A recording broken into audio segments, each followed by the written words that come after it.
പാർട്ടിയുടെ പിന്തുണയ്ക്ക് വേണ്ടി മണിക്കൂറുകളോളം വന്ന് കാത്തുനിന്ന് പീപ്പിൾസ് ഡെമോക്രാറ്റിക് പാർട്ടിയുടെ പിന്തുണ തേടി അധികാരത്തിലെത്തിയപ്പോൾ അന്ന് PDP സ്വർഗീയ പാർട്ടിയായിരുന്നു. അന്ന് പീപ്പിൾസ് ഡെമോക്രാറ്റിക് പാർട്ടിക്ക് യാതൊരു വർഗീയതയുമില്ലായിരുന്നു. അബ്ദുൽ നാസർ മഅദനിക്ക് ഒരു കുഴപ്പമില്ലായിരുന്നു.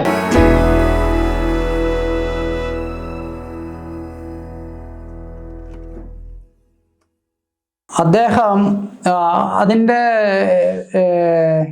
ആ വീട്ടിലൊരു സംഘർഷം നടക്കുകയും പിന്നെ മറ്റേ ഗണേഷിനെ പരിക്കേൽക്കുകയും അങ്ങനെയൊക്കെ ഒരു പ്രശ്നങ്ങളൊക്കെ ഉണ്ടായിരുന്നല്ലോ. അപ്പോൾ ഇത് സംബന്ധിച്ച് ഉമ്മൻചാണ്ടി സാറിൻ്റെ അടുത്ത് പരാതി പറയുകയും ഒക്കെ ചെയ്തിട്ടുണ്ട്. അപ്പോൾ അന്ന് നമ്മൾ വെറും 2 MLA-മാരുടെ ഭൂരിപക്ഷത്തിൽ നിൽക്കുന്ന ഒരു മന്ത്രിസഭയാണെന്ന് ഓർക്കണം. അപ്പോൾ നമുക്ക് അങ്ങനെ ഔട്ട്റൈറ്റായിട്ട് ഒരാൾക്കെതിരെ നടപടിയെടുക്കാൻ പറ്റാത്തൊരു സാഹചര്യമുണ്ട്. അതുകൊണ്ട് നടപടി വന്നത് കുറച്ച് കഴിഞ്ഞാൽ. പിന്നെ ഇത് എറണാകുളം ഗസ്റ്റ് ഹൗസിൽ ഒരു അടച്ചിട്ട മുറിയിൽ ഇത് സംബന്ധിച്ച് ഒരു ചർച്ച നടന്നു എന്നുള്ളത് വാസ്തവമാണ്. പക്ഷേ ആ ചർച്ചയിൽ അന്ന് മാതൃഭൂമിയുടെ ഒരു മാർക്കറ്റിംഗ് മാനേജർ ശിവദാസ് എന്ന് പറയുന്ന ആളും ഉണ്ടായിരുന്നു. അപ്പോൾ എല്ലാവരും സാറിനോട് ചോദിക്കുന്നുണ്ട്, ആ മീറ്റിങ്ങിൽ ഇയാൾ പറഞ്ഞതെന്താണ് എന്ന്. സരിതയുടെ ഭർത്താവ് എന്ന് പറയുന്നയാൾ. അപ്പോൾ സാറ് പറയുന്നുണ്ട്, ഞാനായിട്ടത് പറയത്തില്ല, കാരണം തികച്ചും വ്യക്തിപരമായ ഒരു കാര്യമാണ് പറയുന്നത്. ശിവദാസിനോട് ചോദിച്ചാൽ മതി, ശിവദാസ് പറയുമെന്ന് പറഞ്ഞു. ശിവദാസും അത് എന്താണ് അവിടെ സംഭവിച്ചതെന്നുള്ള കാര്യം പുള്ളി ആരാണ് പത്രക്കാരെ പോയി കണ്ട് പറഞ്ഞിട്ടുണ്ട്. പക്ഷേ അതിൻ്റെ 100% അറിയണമെങ്കിൽ സോളാർ കമ്മീഷന് മുമ്പിൽ ശിവദാസ് കൊടുത്ത സ്റ്റേറ്റ്മെൻറ്റ് വായിച്ചാൽ മതി. അതിനകത്ത് അക്ക വിട്ട് പറഞ്ഞിട്ടുണ്ട്, ഇന്ന കാര്യങ്ങളാണ് അന്ന് അവിടെ പറഞ്ഞത്. അപ്പം സോളാർ കമ്മീഷൻ അത് റെക്കോർഡ് ചെയ്തിട്ടുണ്ട്, അത് അവരുടെ റിപ്പോർട്ടിൻ്റെ ഭാഗമാണ്. അതുകൊണ്ട് അത് ഇപ്പോൾ പബ്ലിക് ഡൊമൈനിൽ ഉള്ള ഒരു സംഭവമാണ്. പാർലമെൻറ്റ് ഇലക്ഷൻ 2009 ആയിരിക്കും. അന്ന് CPM PDP ആയിട്ട് ഒരു സഖ്യം ഉണ്ടാക്കി. അന്ന് ഈ മദനിയെക്കുറിച്ച് ഇവിടെ കാമ്പയിൻ അഴിച്ചത് വിട്ട് തന്നെ ദേശാഭിമാനിയാണ്. ദേശാഭിമാനി അന്ന് ഒരു 5 ദിവസം ലേഖന പരമ്പര എഴുതിയാണ് മദനി തീവ്രവാദിയാണ്, ഭീകരനാണ്, ആയുധം കടത്തിയിട്ടുണ്ട്, വിധ്വംസ പ്രവർത്തനങ്ങളൊക്കെ നടത്തിയിട്ടുണ്ട്, പിന്നെ എന്നൊക്കെ പറഞ്ഞുകൊണ്ടുള്ള ഒരു സീരീസ് അവർ ചെയ്തത്. അപ്പം ആക്ച്വലി മദനിയെക്കുറിച്ച് ഉള്ള വിവരങ്ങൾ അറിയപ്പെടാത്ത ഒരുപാട് കാര്യങ്ങളൊക്കെ ആ പരമ്പരയ്ക്കകത്ത് വരികയും ചെയ്തു. ഇതെല്ലാം കഴിഞ്ഞതിന് ശേഷമാണ് ആ തിരഞ്ഞെടുപ്പിൽ മറ്റേ PDP-യുമായിട്ട് സഖ്യം ഉണ്ടാക്കുന്നത്.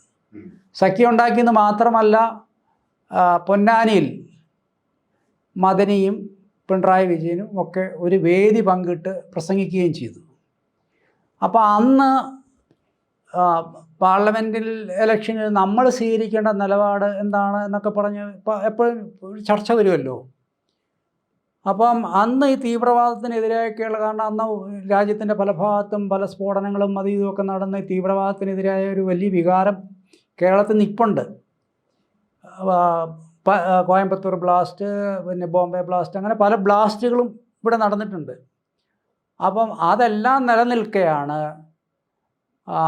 CPM മദനിയുമായിട്ട് ഒരു സഖ്യത്തിൽ ഏർപ്പെടുന്നത്. പൊന്നാനി സീറ്റിലായിരുന്നു അത്. പക്ഷേ ആ കേരളം മുഴുവൻ വർക്കൗട്ട് ചെയ്ത ഒരു അലയൻസ് ആയിരുന്നു. അപ്പോൾ അന്ന് UDF തീരുമാനിച്ചു, ഇതാണ് നമ്മൾ കാമ്പയിൻ ചെയ്യേണ്ട വിഷയം. കാരണം ഈ തീവ്രവാദത്തിനെതിരെ ഒരു വലിയ വികാരം ഈ നാട്ടിൽ നിൽപ്പുണ്ട്. അപ്പോൾ അതിനെ ഉപയോഗിക്കണം എന്ന് അന്നത്തെ ഇതിനകത്താണ് തീരുമാനമുണ്ടായത്. അപ്പം ഞാൻ ഈ ദേശാഭിമാനി വന്ന സംഭവങ്ങളെല്ലാം അരിച്ചു പെറുക്കി എടുത്ത് കൊണ്ടുപോയി കൊടുത്തു. പിന്നെ അതുപോലെ തന്നെ PRD ഈ നാനാർ സർക്കാരിനെ കുറിച്ച് ഇറക്കിയ ഒരു പുസ്തകമുണ്ട്, സമാധാനം സംതൃപ്തി എന്നൊക്കെ പറഞ്ഞുകൊണ്ട് ഒരു ഗവൺമെൻറ്റിൻ്റെ നേട്ടങ്ങൾ. അതിനകത്ത് മുഖ്യമന്ത്രിയുടെ പടമൊക്കെ വെച്ചുകൊണ്ടുള്ള അതിനകത്ത് മദനി എന്ന് പറയുന്ന ഈ തീവ്രവാദ ആളെ ചെയർമാനായിരുന്നു പുള്ളി, PDP ചെയർമാൻ. പുള്ളിയെ നായനാർ സർക്കാരിൻ്റെ പോലീസ് അറസ്റ്റ് ചെയ്ത് കർണാടക പോലീസിന് കൈമാറി എന്നാണ് അത് നേട്ടമായിട്ട് അവതരിപ്പിച്ചിരിക്കുന്നത്. അതായത് നമ്മൾ അറസ്റ്റ് ചെയ്ത് കൈമാറിയ മറ്റൊരു സംസ്ഥാനത്ത് കൈമാറിയ ആൾ, സ്ഫോടന കേസുകളിൽ പ്രതിയായിട്ടുള്ളയാൾ, അങ്ങനെ ഒരാളുമായിട്ടാണ് CPM സഖ്യത്തിന് പോയത്. അപ്പോൾ അതിനെ പരമാവധി ഉപയോഗിക്കുക എന്നുള്ളതായിരുന്നു ആ ഇലക്ഷനിലകത്തെ ഒരു സ്ട്രാറ്റജി. അപ്പോൾ അത് പ്രയോജനപ്പെട്ടു. അന്ന് UDFന് നല്ല ഭൂരിപക്ഷം കിട്ടിയ ആ ഒരൊറ്റ സ്ട്രാറ്റജിയിലൂടെ.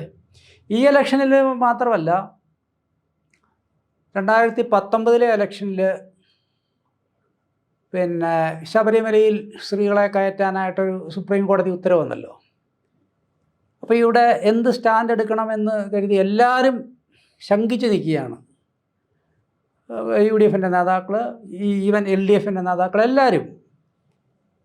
അപ്പോൾ ഉമ്മൻചാണ്ടി സാറാണ് ആദ്യമായിട്ട് പറഞ്ഞത് ശബരിമലയിൽ ആചാരാനുഷ്ഠാനങ്ങൾ പാലിക്കപ്പെടണം, അതിന് യാതൊരു സംശയവുമില്ല. സുപ്രീം കോടതി വിധി എന്താണെങ്കിലും അതാണ് ഞങ്ങളുടെ സ്റ്റാൻഡ്, ഞങ്ങളുടെ എക്കാലത്തെയും സ്റ്റാൻഡ്. അതിനു മുമ്പും നമ്മൾ സുപ്രീം കോടതി സത്യവാങ്മൂലം കൊടുത്തിട്ടുണ്ട്. ശബരിമലയിൽ ആചാരാനുഷ്ഠാനങ്ങൾ പാലിക്കപ്പെടണം. എന്നിട്ട് 2019 കാസർഗോട്ട് നിന്ന് UDFൻ്റെ പ്രചാരണം ആരംഭിക്കുന്നത് തന്നെ ഉമ്മൻചാണ്ടി സാറിൻ്റെ ഈ പ്രസംഗത്തോടു കൂടിയാണ്. അങ്ങനെയാണ് ഈ ആചാരാനുഷ്ഠാനങ്ങൾ കേരളത്തിൽ ശബരിമലയിൽ നിലനിൽക്കണം എന്നുള്ള വിഷയം ഉയർത്തിയായിരുന്നു ആ തെരഞ്ഞെടുപ്പിലെ പോരാട്ടം. ഓഫ് കോഴ്സ് അന്ന് രാഹുൽ ഗാന്ധി അപ്രതീക്ഷിതമായ സ്ഥാനാർത്ഥിയെ, അത് വേറൊരു ഫാക്ടർ. ഈ രണ്ട് ഫാക്ടറും കൂടെ വർക്കൗട്ട് ചെയ്താണ് 20-ൽ 19-18 സീറ്റ് UDF നേടിയത്.